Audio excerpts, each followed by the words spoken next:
Dans cette vidéo, on va s'intéresser à la manière dont on équilibre des équations de désintégration radioactive. Les désintégrations radioactives, ça fait partie de ce qu'on appelle les réactions nucléaires.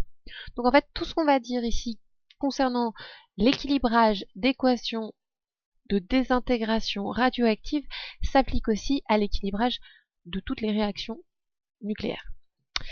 Pour équilibrer une équation de désintégration radioactive, il faut respecter deux choses. La première chose à respecter, c'est la conservation du nombre de nucléons total.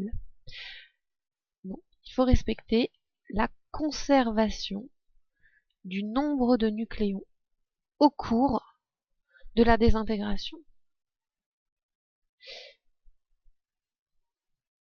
Alors, quand je vous dis nombre de nucléons, ça veut dire protons et neutrons confondus. Dit autrement, au cours de la désintégration radioactive, le nombre de masses totales est conservé. La deuxième chose à vérifier, c'est qu'au cours de la désintégration radioactive, on a conservation de la charge électrique totale.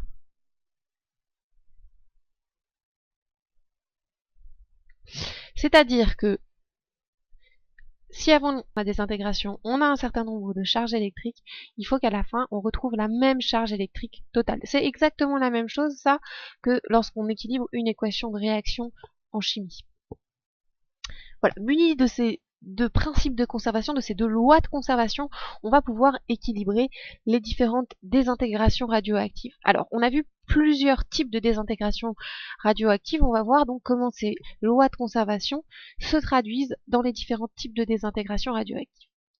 Premier type de radioactivité, la radioactivité qu'on appelle β-. La radioactivité β-, elle a lieu lorsque on a un noyau qui a un excès de neutrons. Quand on a un noyau qui a un excès de neutrons, il risque de subir une désintégration β- et au cours de cette désintégration, un neutron va être transformé en proton. Alors voyons comment ça va se passer du coup du point de vue de nos lois de conservation. On doit avoir au cours de notre désintégration radioactive conservation du nombre de nucléons. Un neutron, ça a un nombre de masse de 1. Un proton, ça a un nombre de masse de 1. Globalement ici, la conservation du nombre de nucléons au cours de la désintégration est assurée. Voyons voir ce qui se passe pour la conservation de la charge électrique. La conservation de la charge électrique, ici, mon neutron, il a une charge électrique nulle.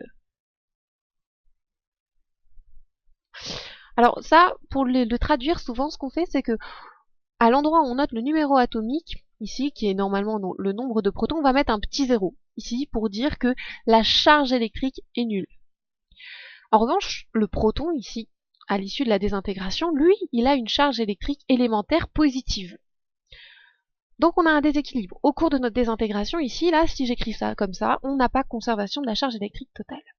Il faut donc qu'il y ait émission d'une autre particule au cours de la désintégration β- pour que la conservation de la charge électrique totale soit respectée. Et ce qui se passe au cours d'une désintégration β-, c'est qu'on n'a pas seulement émission d'un proton, c'est qu'on a aussi émission d'un électron. Alors l'électron, ici, je vais le noter en disant qu'il a une charge électrique négative, moins 1, et puis il a un nombre de masse qui est nul. On a émission d'un électron, donc de charge électrique élémentaire moins E.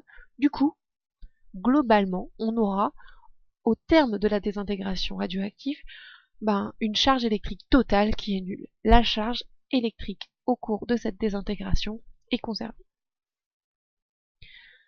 Imaginons maintenant qu'on n'ait pas une désintégration β-, mais une désintégration β+. Ce que vous avez dû voir, c'est que ces désintégrations, elles arrivent quand le noyau, il a un excès non pas de neutrons, mais un excès de protons. Si le noyau il a un excès de protons, dans ce cas-là, ce qui va se passer, c'est donc au cours d'une désintégration β-, un proton va être transformé en neutron. Alors, le proton a un nombre de masse de 1, le neutron aussi, on a donc conservation du nombre de nucléons, du nombre de masses au cours de la désintégration. Par contre, là où ça va coincer, c'est au niveau du nombre de charges. Ici, le proton, il a une charge électrique positive, donc je vais mettre un petit 1 ici. Le neutron, il a une charge électrique qui est nulle.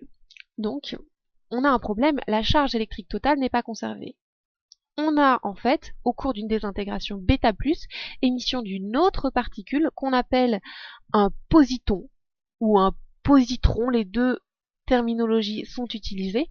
Et ce positron, c'est une particule qui a une charge électrique positive et puis une masse qui est la même que celle de l'électron, donc qui est une masse négligeable devant celle du proton et du neutron.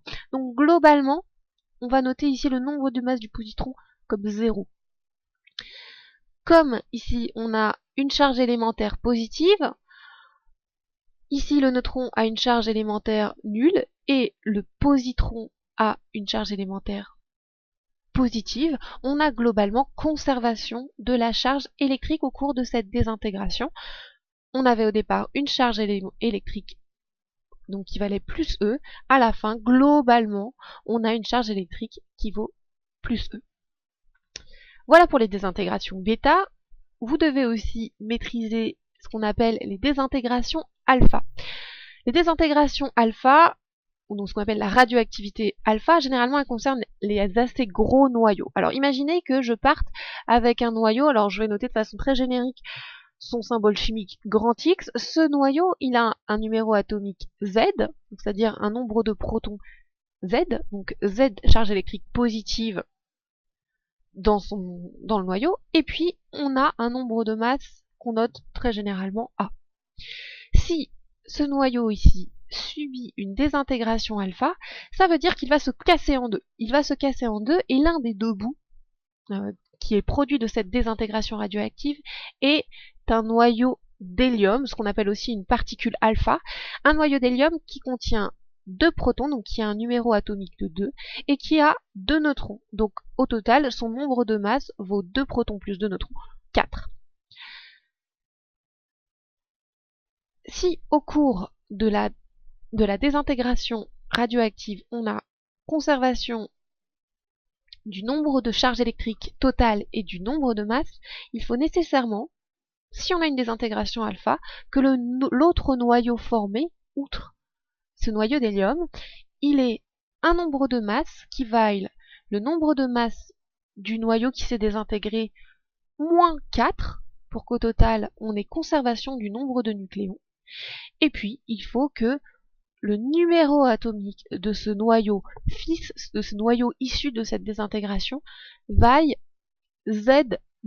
De cette manière, on a conservation de la charge électrique, puisqu'ici on a 2 charges électriques élémentaires, et ici Z-2 charge électrique élémentaire. Au total, on a bien Z charge électrique élémentaire comme ce qu'on avait initialement. Voilà. On a donc vu que pour équilibrer une équation de réaction nucléaire, il faut toujours respecter 2 choses, la conservation du nombre de nucléons, la conservation de la charge électrique totale. On va, dans la vidéo suivante, faire des petits exemples pour voir comment en pratique ça se passe pour des désintégrations réelles.